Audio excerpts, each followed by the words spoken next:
नमस्ते बच्चों, स्वागत है आपका ज्योतिर्वा एजुकेशन पर। आज हम पढ़ेंगे क्लास 5 इंग्लिश का chapter number 8 the decision of the panchayat. बच्चों, डिसीजन का मतलब होता है निर्णय और फैसला, और पंचायत होती है 5 लोगों का समूह जिनका काम होता है गांव की प्रॉब्लम को सॉल्व करना, किसी की आपस में लड़ाई हो जाए तो उनका फैसला कराना, गाँव के विकास का काम करना।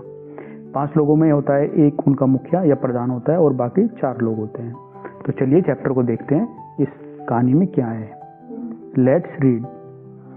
वंस अपॉन ए टाइम, बहुत समय पहले, there lived a farmer in a small village. बच्चों, लिव मीन्स होता है रहना, लिव की पास्ट फॉर्म है, और फार्मर मीन्स किसान। एक छोटे गांव में एक किसान रहता था। बहुत समय पहले एक छोटे गांव में एक किसान रहता था। He had 2 fields, fields mean खेत। उसके पास में 2 खेत थे। He used to work very hard, वो बहुत ही मेहनत से काम करता था। When he prospered मीन्स संपन्न होना, समृद्ध होना, मतलब उसके पास में अमीरी आना, पैसे आ जाना उसके पास में। वो जो किसान था बहुत ही मेहनत करता था, तो उसके पास में धीरे धीरे पैसे इकट्ठे हो जाते हैं तो वो अमीर हो जाता है। He bought another field, bought means खरीदा। बाई जो होता है, बाई मीन्स होता है खरीदना, और ये बाई जो है, बाई की बोट जो है वो पास्ट फॉर्म होती है। ही बोट अनदर फील्ड, वो जो है एक और खेत खरीद लेता है। There was a well next to it. Well means होता है बच्चों कुआं, नेक्स्ट टू इट मतलब उसके खेत के बराबर में एक कुआं था। जैसे आप पिक्चर में देख सकते हो, ये वो किसान है जिसके पास में पहले से ही 2 खेत थे, और वो जब प्रॉस्पर्ड अमीर हो जाता है तो वो एक और खेत खरीद लेता है। तो वो ये वाला खेत खरीदता है, और उस खेत के बराबर में, नेक्स्ट टू इट का मतलब होता है उसके बराबर में ये कुआं होता है, जैसा आप यहाँ पिक्चर में देख रहे हो। Since the farmer needed a source of water for his field, farmer को अपने खेतों में पानी देने के लिए कुएं की ज़रूरत थी, है ना, वेल की ज़रूरत थी। He bought the well from his neighbor, तो इस कुएं को, वेल को वो अपने नेबर से, नेबर मतलब होता है बच्चों पड़ोसी, वो अपने पड़ोसी से खरीद लेता है। तो देखो, ये उसका पड़ोसी यहाँ पे लेटा हुआ है, और ये उससे इस कुएं को खरीद लेता है अपने खेतों में पानी देने के लिए। तो एक बार और देख लेते हैं। वंस अपॉन ए टाइम, बहुत समय पहले, there lived a farmer in a small village. एक छोटे गांव में एक किसान रहता था। ही हैड 2 फील्ड्स, उसके 2 खेत थे। He used to work very hard, वो बहुत ही मेहनत से काम करता था। व्हेन ही प्रॉस्पर्ड, जब वो संपन्न हुआ, जब उसके पास में काफ़ी पैसा आ जाता है, ही बोट अनदर फील्ड, वो एक और तीसरा खेत खरीद लेता है। There was a well next to it, उस खेत के बराबर में एक वेल, कुआं होता है। Since the farmer needed a source of water for his field, जो फार्मर होता है, किसान होता है, उसको अपने खेतों में पानी देने के लिए एक कुएं की ज़रूरत होती है। He bought the well from his neighbour, इसलिए वो अपने पड़ोसी से उस कुएं को खरीद लेता है। The neighbour was a cunning man, cunning मतलब होता है बच्चों चालाक।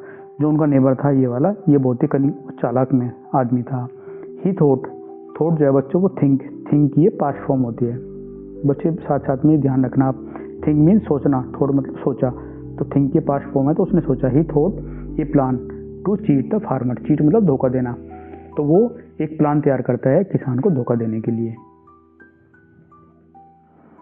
द नेक्स्ट डे, अगले दिन, when the farmer reach the well, reach मतलब बच्चों पहुंचना, रीच मतलब पहुंचे। जब अगले दिन किसान अपने कुएं के पास में पहुंचता है, he found the neighbour standing there, वो वहाँ पर पाता है कि जो उनका नेबर था, उनका पड़ोसी था, वो पहले से ही वहाँ पे खड़ा हुआ मिलता है उनको। ही रिफ्यूज मीन्स मना करना, to let the farmer take water from the well, वो किसान को वहाँ से पानी लेने के लिए मना कर देता है। रिफ्यूज का होता है मतलब मना कर देना, टेक वाटर वहाँ से पानी लेने के लिए मना कर देता है। On asking why he replied, जब ये किसान उनसे पूछता है कि आप मुझे मना क्यों कर रहे हो, मैंने तो कुआं खरीदा था, तो ये जो है उनका जो नेबर होता है, पड़ोसी होता है, उनको रिप्लाई करता है, I sold only the well to you. बच्चों, सेल मीन्स होता है बेचना, और सोल्ड मतलब बेचा। I sold only the well to you not the water, वो कहता है मैंने आपको जो है ना ये कुआं ही बेचा है, मैंने उसका पानी नहीं बेचा है, इसलिए आप पानी नहीं ले सकते हो। The water still belongs to me, you can not take it, वो कहता है ये पानी अभी भी मेरा है, जो ये कुएं में पानी भरा हुआ है ये अभी भी मेरा है, ये आपका नहीं है। तो बच्चों, इसमें होता क्या है कि जब अगले दिन कुआं खरीदने के बाद में जो ये किसान होता है ये अपने खेतों में जाता है पानी देने के लिए, मैं कुएं से जो है पानी निकालूंगा और अपने खेतों में दूंगा। लेकिन वो क्या पाता है कि वहीं पे जो उसका नेबर होता है, वो चालाक जो नेबर होता है उसका पड़ोसी, वो पहले से ही वहाँ पे उसको खड़ा हुआ मिलता है और उसको मना कर देता है कि आप जो है कुएं से पानी नहीं लोगे। तो फिर जो ये किसान कहता है क्यों मैं पानी क्यों नहीं लूँगा, तो ये बताता है कि मैंने आपको कुआं बेचा, पानी नहीं बेचा है, पानी अभी भी मेरा ही है। The worried farmer didn't know what to do. Worried मतलब होता है बच्चों चिंता करना। The worried farmer didn't know what to do. जो चिंतित किसान था उसकी समझ में नहीं आया कि वो अब क्या करे, क्योंकि उसने कुआं खरीद लिया और कुआं जो उसने खरीदा था वो पानी के लिए खरीदा था, तो पानी उसने मना कर दिया। तो वो चिंता में आ जाता है कि मैंने कुआं भी खरीद लिया लेकिन मुझको पानी नहीं मिला, अब मैं क्या करूँ। So he went to the village chief and told her about his case. तो उसके बाद में क्या होता है, जो विलेज चीफ, जो गांव का मुखिया या प्रधान जिसको हम बोलते हैं, वो वहाँ की जो प्रधान थी वो एक लेडीज थी, वो उनके पास में जाता है और वो अपनी पूरी बात बताता है कि मैंने एक कुआं खरीदा था और वो जो कुएं का जो मेरा पड़ोसी है वो मुझे उसमें से पानी नहीं निकालने दे रहा है। He is not letting me take the water. तो वो पूरी बात जो है गांव के मुखिया को बताता है कि इस तरीके से मेरे साथ हुआ है। The village chief fixed a day for a meeting of the panchayat. तो उनकी बातें सुनकर जो विलेज चीफ होती है वो एक दिन को फिक्स कर देती है, वो पक्का कर देती है कि उस दिन पंचायत होगी, है ना, उसमें हम डिसीजन लेंगे कि क्या करना है क्या नहीं करना है। द डे केम, वो दिन जो उन्होंने फिक्स किया था वो आ जाता है। And the members of the panchayat gathered under the banyan tree in A centre of the village. तो बच्चों क्या होता है, गांव के बीच में एक बनियान ट्री मतलब बरगद का पेड़ होता है, उसके नीचे जो है सभी लोग जो पंचायत के मेंबर्स होते हैं वो वहाँ पे इकट्ठा, गैदर्ड मीन्स इकट्ठा, तो सभी लोग जो है गांव के बीच में एक बरगद का पेड़ होता है उसके नीचे सभी लोग इकट्ठा हो जाते हैं। Both the farmer and his neighbour were summon. देखो बोथ का मतलब है कि दोनों कौन कौन, फार्मर और उसका पड़ोसी नेबर, दोनों को समन मीन्स बुलाया जाता है, दोनों को वहाँ पर बुलाया जाता है। Most of the villagers were present. Villagers मतलब गाँव वाले, जो सभी मैक्सिमम जितने भी गाँव वाले थे वो सभी वहाँ पर आ जाते हैं पंचायत के लिए। देखो बच्चों इस तरीके से ये बरगद का पेड़ है, बरगद के पेड़ के नीचे जो है वो पंचायत के 5 लोग यहाँ पे बैठे हुए हैं, आप काउंट कर सकते हो 1 2 3 4 और 5। और जो बीच में है ये लेडीज है उनकी, जो चीफ है उनकी, जिसको हम मुखिया या गांव की प्रधान बोलते हैं। तो ये 5 मेंबर हो गए पंचायत के। अब आपके समझ में आ जाना चाहिए कि पंचायत के 5 पंचायत जो बनी है पंच से बनी है, पंच का मतलब होता है 5, ठीक है। तो 5 लोगों का जो समूह होता है उसको पंचायत के मेंबर्स हम बोलते हैं, जो सब लोग इकट्ठे हो जाते हैं उसको फिर हम बोलते हैं पंचायत। और ये दोनों, ये किसान है और ये उसका पड़ोसी है, तो इस तरीके से जो है वो पंचायत स्टार्ट हो जाती है। The farmer explain the situation to the gathering. जो किसान होता है वो अपनी जो सिचुएशन होता है, जो उसके साथ में हुआ होता है वो सभी गैदरिंग मतलब जो सब लोग इकट्ठा हुए हैं उनको अपनी बातें बताता है कि मेरे साथ में ऐसा ऐसा हुआ है। The chief asked the neighbour why he was not letting the farmer draw water from the well. जो गांव की प्रधान होती है, वो जो नेबर उसका पड़ोसी होता है, वो उससे पूछती है कि आप जो है आपने किसान को पानी अपने कुएं से क्यों नहीं, वेल से पानी क्यों नहीं लेने दिया। द कनिंग मैन, जो चालाक आदमी वो नेबर होता है, said the same thing again. वो दोबारा से फिर वही बातें बताता है। I sold only the well to him not the water in it. वो फिर वही बात बोलता है कि मैंने उसको जो है केवल वेल ही बेचा है, उसका पानी नहीं बेचा है। The water still belongs to me. पानी अभी भी मेरा ही है। So he can not take my water. इसलिए वो मेरा पानी नहीं ले सकता है। The member of the panchayat as well as the villagers try to reason with him. जो पंचायत के मेंबर्स होते हैं 5 लोग होते हैं और जो गांव वाले वहाँ इकट्ठा हुए थे वो कोशिश करते हैं उसको समझाने की, उसको रीजन देते हैं कि भाई ये चीज़ें ऐसा नहीं होता है, अगर आपने कुआं बेचा है तो कुएं के साथ में पानी भी उसी का ही होगा।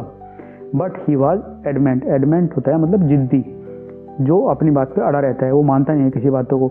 बट ही वॉज एडमेंट, वो बहुत ही जिद्दी था, वो अपनी बात पर अड़ा रहा कि नहीं पानी मेरा है, मैंने बस कुआं ही उसको वैली बेचा है। Finally the panchayat member discuss the matter among themselves. Last में क्या होता है कि जो पंचायत के 5 मेंबर्स होते हैं वो खुद ही डिसीजन लेते हैं, आपस में डिस्कस करते हैं चीज़ों को, फिर वो डिसीजन लेते हैं। Then they stood up. देखो बच्चों स्टैंड अप मतलब खड़ा होना है, तो उसकी पास्ट फॉर्म होती है स्टूड अप। उसके बाद में पंचायत के जो मेंबर्स होते हैं वो जजमेंट के लिए, है ना, फैसला सुनाने के लिए वो खड़े हो जाते हैं। The villagers also stood up. और उन्हीं के साथ में जो गांव वाले होते हैं वो भी खड़े हो जाते हैं। देखिए इस तरीके से सभी लोग जो है यहाँ पे, गांव वाले भी और जो है ये सभी लोग यहाँ पे खड़े हो जाते हैं डिसीजन देने के लिए। द विलेज चीफ बिगन, जो विलेज की चीफ मुखिया होती है वो बोलना स्टार्ट करती है। आफ्टर हियरिंग बोथ साइड्स, दोनों साइड को सुनने के बाद में, मीन्स फार्मर की और जो उसका पड़ोसी था उसकी बात सुनने के बाद में वो कहती हैं we agree that it is correct to say that only the well was sold. वो कहती है कि हम दोनों साइड की बात सुनने के बाद में हम ये सहमत है, एग्री मीन्स सहमत होना, हम सहमत है कि केवल वेल को ही बेचा गया है। The neighbour gave a satisfied smile, जो नेबर होता है वो पड़ोसी होता है, चालाक जो मैन होता है, इस बात को सुनकर वो जो है उसके चेहरे पे खुशी आ जाती है, संतुष्टि की खुशी हो जाती है आ जाती है उसके चेहरे पे। उसको लगता है कि डिसीजन है वो मेरी साइड में जाने वाला है। हाउ एवर, हालांकि, कंटिन्यूड द विलेज चीफ, हालांकि जो गांव की जो प्रधान होती है, चीफ होती है, जो उनकी मुखिया होती है, वो बोलना स्टार्ट रखती है और वो बोलती है if you have not sold the water and the water is yours then you have to no business keeping your water in his well. वो कहती है अगर आपने पानी नहीं बेचा है और पानी आपका है तो फिर आपको जो है उस पानी को फार्मर के कुएं में रखने का, वेल में रखने का कोई अधिकार नहीं है। क्यों रख रहे हो आप, उसको निकालो वहाँ से। बोलते हैं रिमूव द वाटर और यूज इट अप इमीडिएटली, आप उसको निकालो वहाँ से या एकदम से उसको यूज़ करो। इफ़ नॉट, अगर आप ऐसा नहीं कर पाते हो, the water will belong to owners of the well. Owner मतलब मालिक, तो मालिक कौन है, किसान जिसने खरीदा है, तो पानी जो है वो किसान का हो जाएगा। The farmer was relieved and gave a shout of joy, जो किसान होता है वो रिलैक्स हो जाता है कि अभी मेरी जो है चिंता सारी खत्म हो जाती है और जो है फिर वो खुशी में थोड़ा चिल्लाता है।